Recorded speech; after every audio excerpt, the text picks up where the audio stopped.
ইত্তেহাদুল উম্মাহ foundation চর এলাকা কাজীপুর সিরাজগঞ্জ এর উদ্যোগে আয়োজিত আজকের এই তৃতীয় বার্ষিক ওয়াজ ও দোয়ার মাহফিলে সর্বপ্রথম সেই মহান রব্বে করিমের দরবারে আলিশানে শুকরিয়া আদায় করছি। অন্তরের অন্তঃস্থল থেকে আওয়াজ করে সমস্বরে আকাশ বাতাস প্রকম্পিত করে কালিমাতুশ শুকর আদায় করে বলি আলহামদুলিল্লাহ।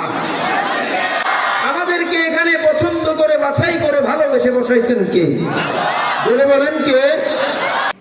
আজিজানে মুকাররাম আল্লাহ পাক রব্বুল আলামিন বলেন, কুল ইন কুনতুম তুহিব্বুনাল্লাহ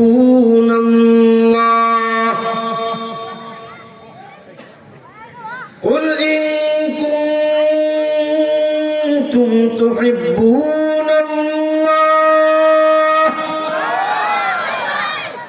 ফাত্তাবিউনি।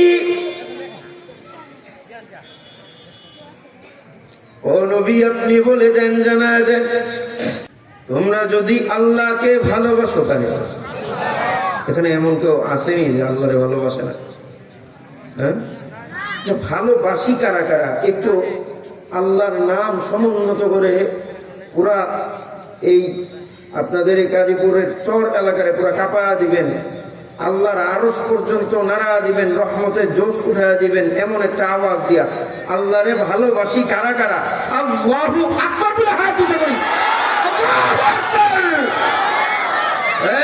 আল্লাহু আকবার, এই ধ্বনিকে সমুন্নত করতে হবে, কারণ এই ধ্বনিকে সমুন্নত করলে সারা বাংলাদেশ নয়, শুধু সারা দুনিয়ার যত রাম বাম আর নাস্তিক মুরতাদ বেঈমানেরা আছে ওদের ভিতরে কম্পন তৈরি হবে।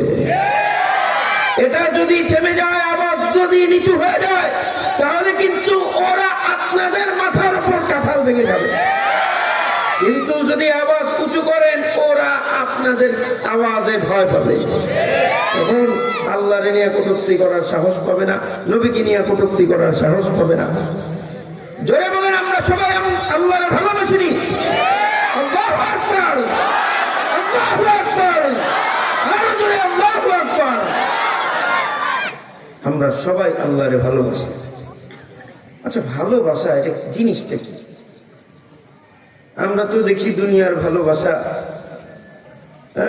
সন্তান বাবারে ভালোবাসে, বাবা তার সন্তানকে ভালোবাসে, মা সন্তানকে ভালোবাসে, সন্তান মাকে ভালোবাসে, স্বামী স্ত্রীকে ভালোবাসে, স্ত্রী স্বামীকে ভালোবাসে, প্রেমিক প্রেমিকাকে ভালোবাসে, প্রেমিকা প্রেমিককে ভালোবাসে।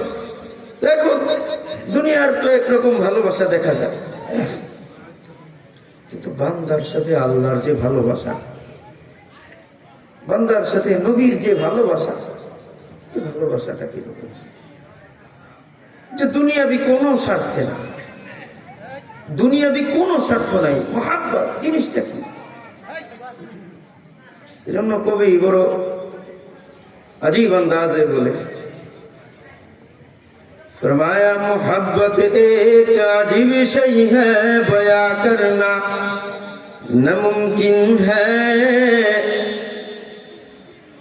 मोहब्बत एक अजीब शय है, बयां करना नामुमकिन है। न जीने देता है, न मरने देता है। ও মেরে মুহতারাম ভাইও, মোহাব্বত এমন এক আশ্চর্য বিষয়, মোহাব্বত এমন এক আজীব জিনিস যেটা কখনো ব্যাখ্যা করে বোঝানো যায় না, আবার দিল খুইলা কাইটাও দেখানো যায় না যে তোমারে কত ভালোবাসি। যার জন্য মোহাব্বত তৈরি হয়ে যায়। মোহাব্বত এমন এক আশ্চর্য জিনিস, যার জন্য মোহাব্বত হয়, তার জন্য জীবন দেওয়া লাগলে জীবনও দিতে রাজি হয়ে যায়। জীবন লাগলে জীবনও দিতে রাজি। যেমন আমাদের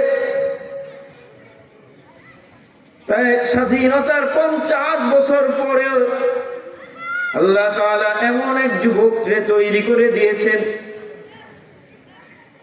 যে যুবক সত্য এবং সাহসিকতার সাথে দেশের মধ্যে ইনসাফের কথা বলতে আরম্ভ করেছে, ন্যায় নীতির কথা আরম্ভ করেছে।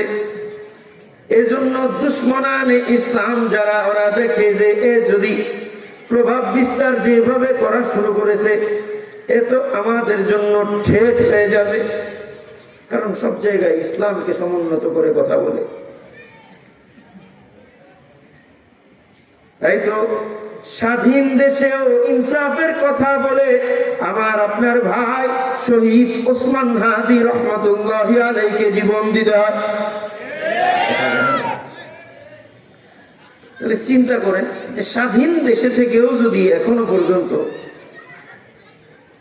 স্বাধীনতার 50 বছর পার হয়ে যাওয়ার পরেও যদি এই দেশে ইনসাফের কথা বলতে, দুর্নীতি চাঁদাবাজের বিরুদ্ধে কথা বলতে গিয়ে যদি জীবন দিতে হয়, তাহলে চিন্তা করেন অবস্থাটা কি। অর্থাৎ জুলুম কিভাবে রন্ধ্রে রন্ধ্রে গ্রাস করেছে দেশে।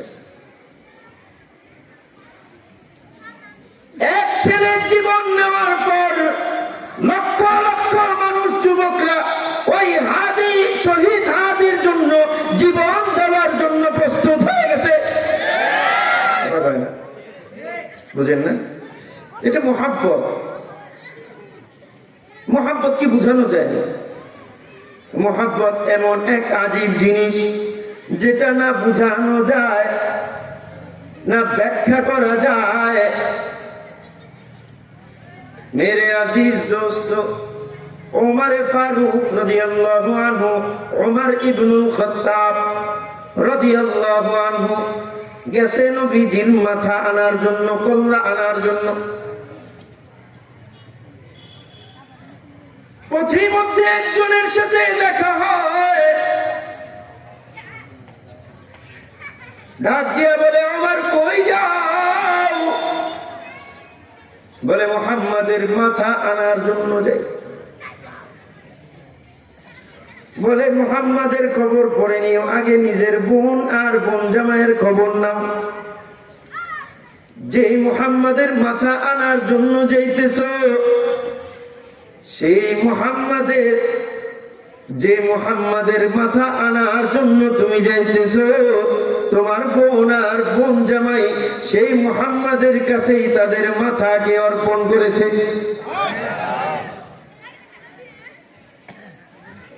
রাগে ক্ষোভে ওমর ইবনুল খাত্তাব রাদিয়াল্লাহু আনহু সাথে সাথে বোনের বাসায় দৌড় দিয়েছে। বোনের বাসার দরজার সামনে যা খুব তেজস্ক্রিয়তার সাথে বলে, দরজা খোল। যদি রাগ টাগ হয়ে থাকে তো আর মিঠা আওয়াজে বলে না, খোলো, মিঠা আওয়াজে বলেনি। রাগে ক্ষোভে মনে হয় যেন পুরো শরীর, মানুষ যখন রাগ হয়, হ্যাঁ, তখন স্বাভাবিকের চাইতে তার আচরণ অনেক ভয়াবহ আকার ধারণ করে। কোন কোন মানুষের আচরণ রাগের সময় মানে এতটাই খারাপ হয়ে যায় যে সে নিজেও তার আচরণকে চিনতে পারে না। আজিজানি মুকাররম ওমর ইবনুল খাত্তাব রাদিয়াল্লাহু আনহু দরজা ভেঙে ফেলবে এমন ভাবে বলতেছে, খোল। বন্ধু বুঝে ফেলছে যেই অবস্থায়, যে টোন নিয়ে ডাক দিছে, আজকে খবর আছে। সব কিছু সরায় ফেলছে, লুকায় ফেলছে, দরজা খুলছে, কথা নাই, বার্তা নাই, সালাম নাই, কালাম নাই, আগে দুইটা পিটানি শুরু করছে। দুইজনকেই ধরে আঘাত করতে করতে রক্তাক্ত করে ফেলছে। এক পর্যায়ে বোন ডাক দিয়ে বলে, এই ওমর, যে মায়ের দুধ তুমি পান করেছো, একই মায়ের দুধ আমিও পান করেছি। তুমি আমারে মারতেছো, রক্তাক্ত করে ফেলেছো, আরো মারতে পারো, মারতে মারতে আমার জানটা বের করে ফেলতে পারো। সর্বোচ্চ তুমি আমার জানটাই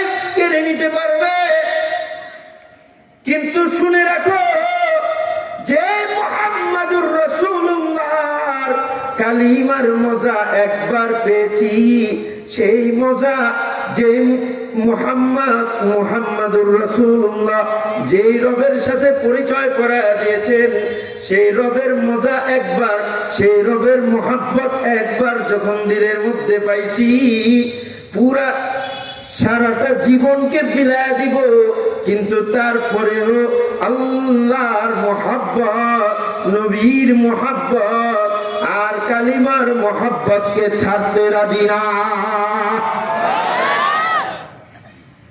বলেন এটা মোহাব্বত, এটা কি মোহাব্বত?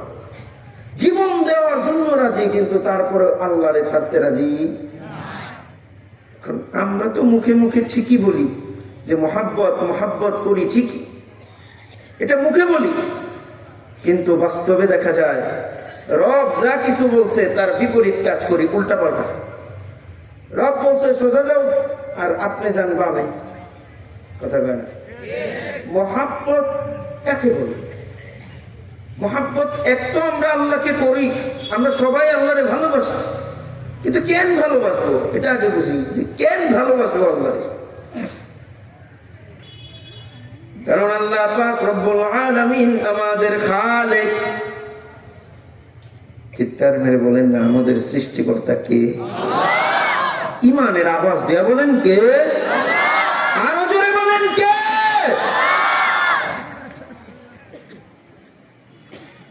একটু যদি আল্লাহর নাম বলতে গিয়ে যদি একটু কাশিমাশি আসে, আজকের জন্য আসুক না। বুড়া বাবারা যারা আছেন তারা একটু জোরে সোরে আল্লাহর নামটা বলবেন, মোহাব্বত নিয়ে কলিজার থেকে ডাকটা দিবেন, জোরে বলবেন। যদি মনে করেন যে ভিতরে হার্টে ব্লক ব্লক থাকেও, তাহলে আর যদি মোহাব্বতের সাথে আল্লাহর নামটা সমুন্নত করেন, হতে পারে আপনার ওই ডাক যদি আল্লাহর কাছে পছন্দ হয়ে যায়, হতে পারে আল্লাহ আপনার ওই ব্লক ব্লক ছুটাইও দিতে পারেন। পারেন কি পারেন না? আরে কথা বলেন না, পারেন কি পারেন না? মোহাব্বতের সাথে কলিজার থেকে ডাক দিয়ে বলেন না, আমাদের রবকে, আমাদের সৃষ্টিকারীকে। রব্বুল আলামিন শুধু আমাদেরকে সৃষ্টি করে ছেড়ে দিয়েছেন, না না, এমনটা করে নাই, বরং আমাদের থাকার জন্য, চলার জন্য যা কিছুর দরকার সব কিছুর ব্যবস্থা রব করে দিয়েছে। রব্বুল আলামিন বলে, ইন্না ফি খালকিস সামাওয়াতি ওয়াল আরদ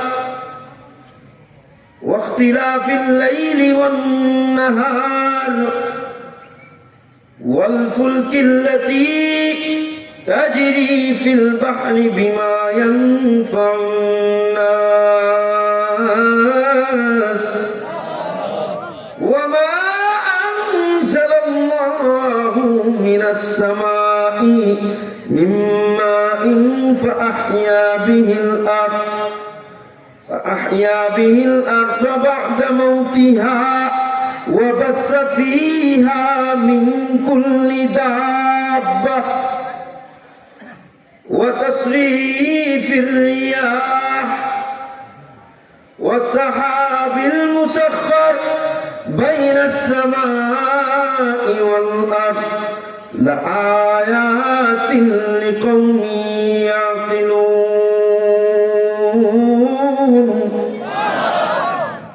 রব্বুল আলামিন আমাদেরকে দাওয়াতে ফিকির দেয়, যদিও আমরা ক্ষণে ক্ষণে আল্লাহকে ভুইলা যাই, কখনো কখনো আল্লাহর থেকে গাফিল হয়ে যায়। এই জন্য তো আল্লাহ তাআলা মাঝে মাঝে ইনসানদেরকে বড় আজীবানা আন্দাজে ডাক দেয়, ইয়া আইয়ুহাল ইনসান মা গররাকা বিরাব্বিকাল কারীম। ও ইনসান, পুরা কায়নাতের দিকে যেখানে তাকাইবা সেইখানে রবকে পাইবা।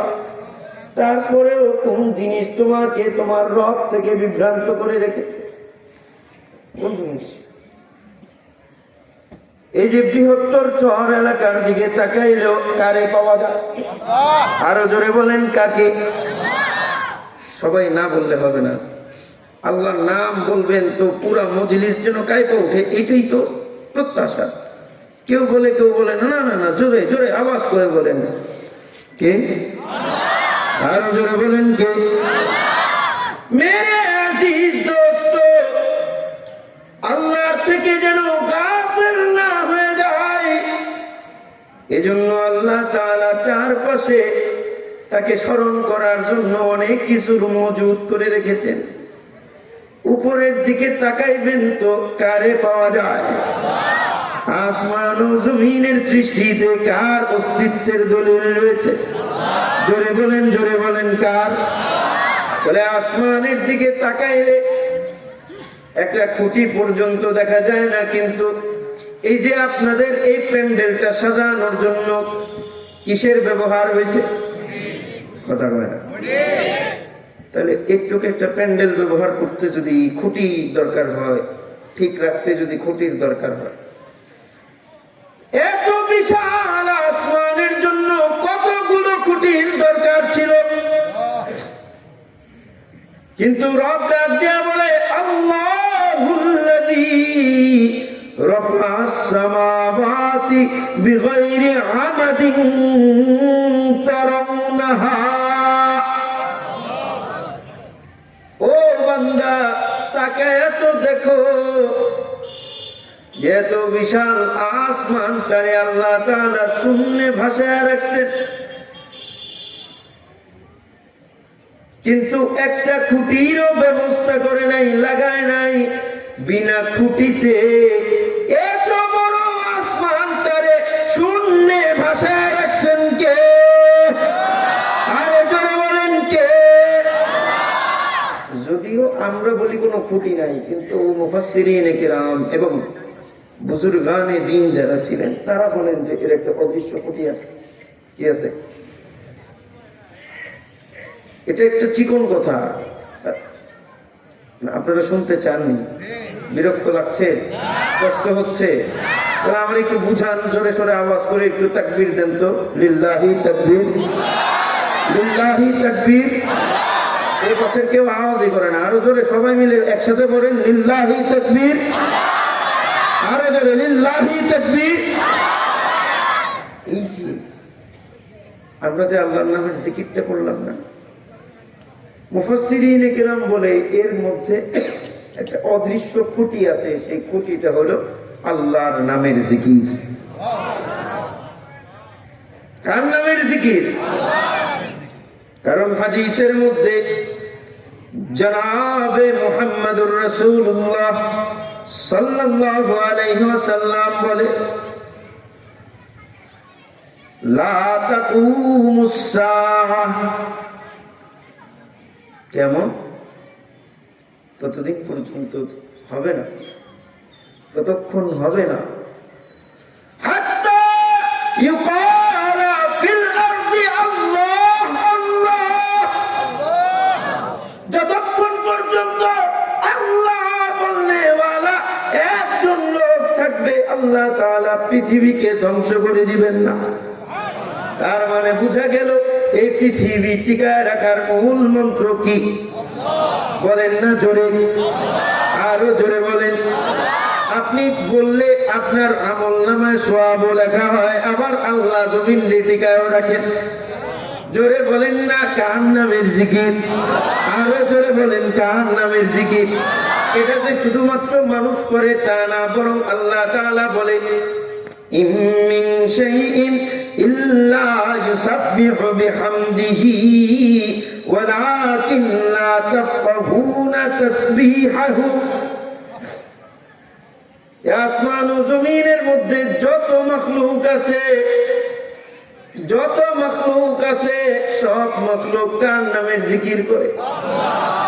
যে জিকির করে সে কি মুর্দা না জিন্দা? একটু বলেন, মুর্দা না জিন্দা? জিন্দা। কারণ মুর্দা হইলে কি জিকির করেনি? আসমানের দিকে তাকাইবেন, শূন্য ভাষা রয়েছে। যদিও দেখেন আসমানটা চ্যাপ্টা, আসমানটারে মনে হয় যে ছোটবেলায় আমরা যখন আসমান দেখতাম মনে করতাম এই বুঝি একটা দৌড় দিলে আসমানকে ধরা যাবে না, কিন্তু যতই দৌড় দেন ততই দেখা যায় যে আসমান খালি কি পিছায় ধরা যায় না। মেরে আজিজ দোস্ত, আসমানের উপর আল্লাহ তাআলা যে চন্দ্র আর সূর্যকে সাজায় রাখছেন আলো দেওয়ার জন্য, সেই চন্দ্র সূর্য আল্লাহ তাআলার জিকিরের মধ্যে ব্যস্ত। রব্বুল আলামিন বলে, লাশ-শামসু ইয়ানবাগি লাহা আন তুদরিকাল কমার ওয়ালাল লাইলু সাবিকুন নাহার। এই যে আসমানের মধ্যে চন্দ্র আর সূর্য প্রত্যেকে তার আলাদা আলাদা পক্ষে চলে। ইলাহুল আলামিন এদের প্রত্যেকের সাথে একজন আরেকজনের তো একটু বিরোধ হবে, প্রতিযোগিতা হবে, দেখা সাক্ষাৎ হবে, কোনো না কোনো কিছু তো হবে, কিন্তু কোনো প্রতিযোগিতাও নাই, কোনো বিরোধও নাই। পাশাপাশি দুই ভাইয়ের জমি থাকলে কে কার থেকে 1 ইঞ্চি মারবে সেটা নিয়েও ঝগড়া করে, কিন্তু চন্দ্র আর সূর্যের মধ্যে কোনো মারামারি লাগে না। বলে তাহলে এরা কি করে, কি করে? রব বলে, কুল্লুম ফি ফালাকি ইয়াসবাহুন। এরা সব আসমানে আল্লাহ তাআলার তাসবিহ পাঠ করে। তাহলে সব আসমানের মধ্যে কার তাসবিহ পাঠ করে, কার জিকির করে? মেরে আজিজ দোস্ত, এই যে আপনাদের এলাকায় পাখিটা কি আছে না? হ্যাঁ, দেখেননি? তাদের কর্মকাণ্ড দেখেননি? হ্যাঁ, সকালবেলায় ঘর থেকে খালি পেটে বের হয়, সন্ধ্যায় পেট ভরা করে উদর পূর্ণ করে তারপর ফিরে। ঠিক সন্ধ্যার মুহূর্তে দেখবেন প্রত্যেকটা পাখি একসাথে একত্রিত হয়ে গাছের ডালে বসে বসে কিচির মিচির করে। আমাদের উলামায়ে কিরাম বলে পাখিরা কিচির মিচির করে, গাজীপুরের মানুষরা বলে পাখিরা কিচির মিচির করে, সবাই বলে পাখি কিচির মিচির করে, কিন্তু রব বলে না না না, এইখানে কিচির মিচির হয় না, বরং এইখানে আল্লাহ তাআলার তাসবিহ পাঠ হয়। শুধু বাংলাদেশের পাখি, বাংলাদেশ মুসলিম রাষ্ট্র, এই জন্য বাংলাদেশের পাখি আল্লাহর নামের জিকির করে।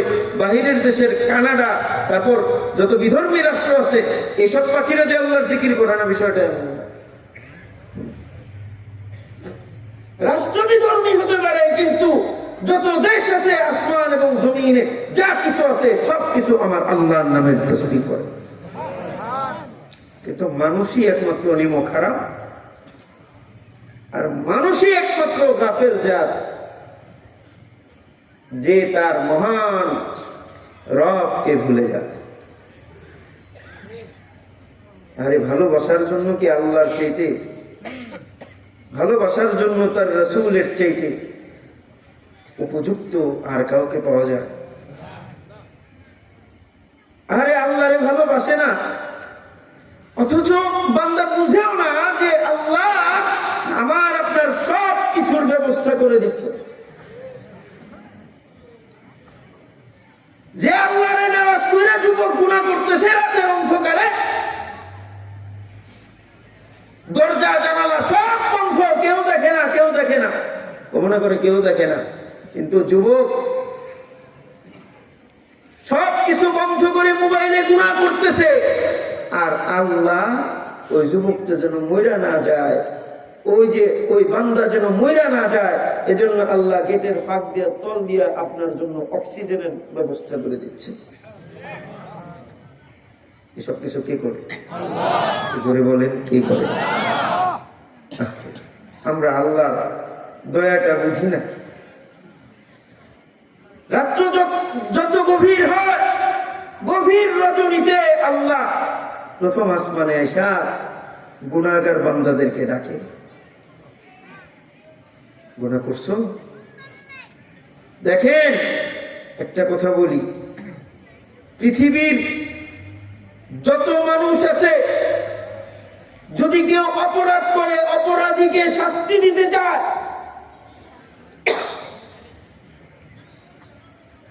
অপরাধীকে ধইরা পিটাইতে চায়, শাস্তি দিতে চায়, কিন্তু একমাত্র মহান রব আছে যে অপরাধীদের শাস্তি দিতে চায় না, বরং খুঁজে যে ওই বান্দা আয় গুনাহ মাফ করা, আমার কাছ থেকে আয় আয় গুনাহ মাফ করা। এমন একজন রব আল্লাহ যে বান্দার গুনাহগুলারে অপরাধগুলারে ক্ষমা করার জন্য ডাকে। এমন একজন রব পাইও আমরা সেই রবের বিধান মানি না, সেই রবকে ভুলে যায়, কেমনি সম্ভব? সম্ভব তখনই হয় যখন আমরা রবের বিধানকে ছেড়ে দিয়ে শয়তানের গোলামি করে আমাদের দিলগুলারে পাথরের চাইতে শক্ত বানায় ফেলি। অথচ রব আমাদের জন্য কি না করেছে! শুধু আসমান এবং জমিন না, রাত আর দিনের পরিবর্তনেও কার অস্তিত্বের দলিল রয়েছে? চিৎকার মেরে বলেন কার? এই ঘুম ঘুম ধরছে নাকি? বিরক্ত লাগতেছে? হ্যাঁ, আওয়াজ কমে গেল কেন? সবাই হাত পোছা করেন, হাত পোছা করেন, নাড়াচাড়া দেন, জোরে সোরে বলেন আল্লাহু আকবার, আরো জোরে বলেন আল্লাহু আকবার, আরো জোরে বলেন আল্লাহু আকবার। রব বলে রাত আর দিনের পরিবর্তনে আল্লাহর অস্তিত্বের দলিল রয়েছে। আর তোমাদের যে নৌকা, জাহাজ, লঞ্চ নদীর উপর দিয়ে চড়ে, নদীর উপর চলে বেড়ায়, এই চলাফেরাকারী নৌকা এবং লঞ্চ, এটার দিকে তাকাইলেও আল্লাহরে খুঁজে পাইবা। কারণ একটা লোহার টুকরা যদি আমি আপনাদেরকে দিয়ে বলি যে এটারে আপনাদের নিকটস্থ যে খাল আছে, এই খালের মধ্যে ভাসাইবেন, পারবেন? তো লোহার টুকরা ভাসাইতে পারবেন? ছোট্ট লোহার টুকরা, আর একটু ছোট দিলে তাও পারবেন? কেউ পারবে না। এখানে কোনো ইঞ্জিনিয়ার নাই, হ্যাঁ, ইঞ্জিনিয়ারও পারবে না লোহার টুকরা ভাসাইতে। কিন্তু এত বড় বড় টনকে টন জাহাজ সমুদ্রের উপর, নদীর উপর ভাষা রাখেন কে? শুধু তাই না, রব আমাদেরকে দাওয়াতে ফিকির দেয়, কেন আমরা রবকে ভালোবাসবো? কারণ আল্লাহ তাআলা বলে, এই সব উদাহরণ তো একের পর এক দেওয়া যাবে। রব্বুল আলামিন বলে, ওয়া ইন্না লাকুম ফিল আনআমি লাইবরাহ নুসকিকুম মিম্মা ফি বুতুনিহি মিন বাইনি ফারাতিন ওয়া দামিন লাবানান খালিসান সাইগান লিশারিবিন।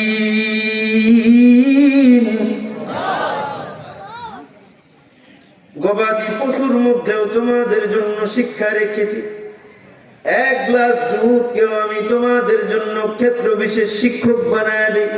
বলে কিভাবে? রব বলে, যে বান্দা আল্লাহকে ভুলে যায়, এক গ্লাস দুধ দিয়েও আল্লাহ তাআলা তার বান্দাকে স্মরণ করায় দেয়, বুঝায় দেয় এই এক গ্লাস দুধের মধ্যেও আল্লাহরে পাওয়া যায়। রব্বুল আলামিন বলে, তোমাদের দুধ দেনেওয়ালা গাভী, ওর গায়ের রং কালো, লাল অথবা সাদা, ওর পেটের ভেতর যেটা আছে দুর্গন্ধযুক্ত গোবর, আর শরীরের মধ্যে চলাচল করে যেটা চলাচলকারী যে রক্ত, এই রক্তের রংটা হইল লাল। কিন্তু রব্বুল আলামিন বলে, তোমার ওই গ্লাসের মধ্যে থাকা দুধটা তো এই সব প্রসেসিং এর মধ্যে দিয়ে আসছে। বুঝতেছেন নি আমার কথা? কথা বুঝতেছেন? বুঝতে অসুবিধা হচ্ছে? এই সব প্রসেসিং এর মধ্যে দিয়ে আসছে। রব্বুল আলামিন বলে, ও বান্দা, তোমার ওই গ্লাসের মধ্যে থাকা দুধ দুধের মধ্যে আমি তোমার গাভীর শরীরের রং মিশতে দেই নাই, তোমার ওই গ্লাসের মধ্যে থাকা দুধের মধ্যে তোমার গাভীর পেটের ভেতরে থাকা দুর্গন্ধযুক্ত গোবরও মিশতে দেই নাই, তোমার ওই গ্লাসের মধ্যে থাকা দুধের মধ্যে আমি আল্লাহ তোমার গাভীর শরীরের ভেতর চলাচলকারী রক্তের লাল রঙও মিশতে দেই নাই। এই সব কিছুর থেকে মুক্ত করে, এই সব কিছুর থেকে বাঁচায়া তোমার এই গ্লাসের মধ্যে এত চমৎকার রংওয়ালা, এত চমৎকার স্বাদওয়ালা দুধ এনে দিলেন কে? চিৎকার মেরে বলেন কে? ঈমানের আওয়াজ দিয়ে বলেন কে? আল্লাহ সব কিছু বান্দার জন্য ব্যবস্থা করে। তাহলে রবকে ভালোবাসবো না কেন বলেন? কথা কয় না। রবকে ভালো না বাসার কোনো কারণ নেই। তাহলে আমরা আল্লাহকে ভালোবাসি সবাই না? এখন আসেন, আল্লাহকে যারা ভালোবাসি তাদের জন্য একটা পয়গাম, খোদাই পয়গাম। নবীজি বলেন, যদি আমাকে ভালোবাসো, যদি আল্লাহকে ভালোবাসো, ফাত্তাবিউনি। রাসূলুল্লাহ সাল্লাল্লাহু আলাইহি ওয়াসাল্লাম বলে, আমি নবীর অনুসরণ করো, অনুকরণ করো। অনুসরণ করবো কার? আল্লাহকে ভালোবাসলে আমরা সবাই যারা আল্লাহকে ভালোবাসি অনুসরণ করব কার? অনুকরণ করব কার? মুহাম্মাদুর রাসূলুল্লাহ সাল্লাল্লাহু আলাইহি ওয়াসাল্লামের। মেরে আজিজ দোস্ত, এবার আমি ঘুম থেকে যখন উঠব অনুসরণ করব, অনুকরণ করব কার? আমি যখন আমার কাজে যাব তো অনুকরণ করব কার? নবী মুহাম্মদুর রাসূলুল্লাহ সাল্লাল্লাহু আলাইহি ওয়াসাল্লাম। তাহলে আমার প্রত্যেকটা কাজে, প্রত্যেকটা কর্মে, চলনে বলনে, খাওয়ায় দাওয়ায় সব কিছুতে অনুসরণ করব নবীজির, মুহাম্মদুর রাসূলুল্লাহ সাল্লাল্লাহু আলাইহি ওয়াসাল্লাম। জিকির করব তো কার অনুসরণ করে? কথা বলে না। জিকিরের মজা বুঝি না তো, এই জন্য আমরা বুঝি না যে জিকির করার দ্বারা কি লাভ, কি ফায়দা। জিকির করলে অন্তর পরিষ্কার হয়। অন্তরের যে এই যে গুনাহ করে করে যে অন্তরটাকে কালো বানাইছি না, এই কালো অন্তর পরিষ্কার হয় জিকির করার দ্বারা। সুবহানাল্লাহ। কালকে বাড়ি দিয়ে বললেন, চিৎকার মেরে আওয়াজ করে বলেন সুবহানাল্লাহ। এটাও তো জিকির, জিকির করতে চায় না। কিন্তু জিকিরের কি মজা! আল্লাহ ওয়ালা বুজুর্গ যারা, তাদেরকে জিজ্ঞেস করেন আল্লাহর নামের জিকিরের মধ্যে কি মজা। फरमाया अल्लाह अल्लाह क्या मजा मुर्शिद की मई खा नाम है। अल्लाह अल्लाह क्या मजा मुर्शिद की मई खा नाम है। दोनों आलम की हकीकत एक पैवाने में है। আল্লাহ নামের কি মজা, আল্লাহর ডাকার মধ্যে কি মজা। উজানের কারি ইব্রাহিম রহমতুল্লাহি আলাইহি জিজ্ঞেস করে, উজানের কারি ইব্রাহিম রহমতুল্লাহি আলাইহি যখন আল্লাহর কোরআনে পাকের, কালামে পাকের তেলাওয়াত করতেন, উনি মাঝে মাঝে লাফ দিয়া উঠতেন। জিজ্ঞেস করা হয়েছে, ও কারি সাহেব, মাওলা পাকের কালামের তেলাওয়াত করতে গিয়ে লাফ দেন কেন?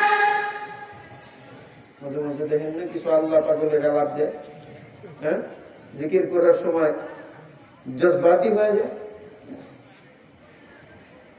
যদি এটা খোদা প্রদত্ত হয়, যদি এটা সে বাস্তবেই নিজেকে ধরে রাখতে না পেরে হয়, তবে তো বেইখতিয়ার, তো তার ইখতিয়ারে নাই। কেউ কি ইচ্ছা করে কি লাভ দিতে পারে নাকি? হ্যাঁ, কেউ যদি ইচ্ছাকৃত করে তাহলে অবশ্যই এটা তাকাল্লুফ, এটা এটা চরম অন্যায়। তবে কেউ যদি নিজের ইচ্ছায় না বরং বেলা ইখতিয়ার হয়ে যায়, তাহলে তো সেটা বান্দার হাতেও নাই। কারণ কখনো কখনো বান্দার দিলের মধ্যে এমন হালত হয় সে নিজেকে কন্ট্রোল করতে পারে না। উজানির কারি ইব্রাহিম রহমতুল্লাহি আলাইহি লাভ দিয়ে উঠতেন। জিজ্ঞেস করা হয়েছে লাভ দেন কেন?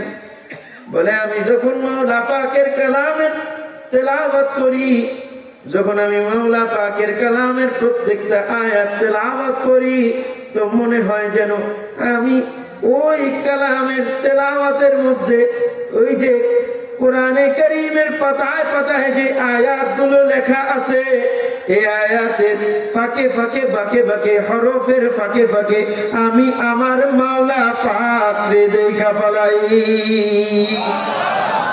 এমন মজা তারা পাইতেন, এমন মজা। সাহাবায়ে কেরাম নামাজের মধ্যে এমন মজা পাইতেন, নামাজের মধ্যে বিষাক্ত তীর শরীরের মধ্যে ঢুকে যায় তারপরেও খবর নাই। এমন মজা তারা ইবাদতের মধ্যে পাইছে। এটা কি আশ্চর্য লাগে? আশ্চর্য লাগে। কারণ আপনার আমার নামাজের তো কোনো কোয়ালিটি, আপনার আমার ইবাদতের কোনো কোয়ালিটি নেই। কোয়ালিটিহীন ইবাদত। আর কোয়ালিটি যারা ধরে রাখছে, যে সমস্ত কোম্পানি, তাদের মার্কেট ভ্যালু তো অনেক, কিন্তু আমার আপনার ইবাদতের মধ্যেও কোনো কোয়ালিটি নেই। আল্লাহর সামনে যে পেশ করব এরকম কোনো কোয়ালিটিফুল ইবাদত নেই।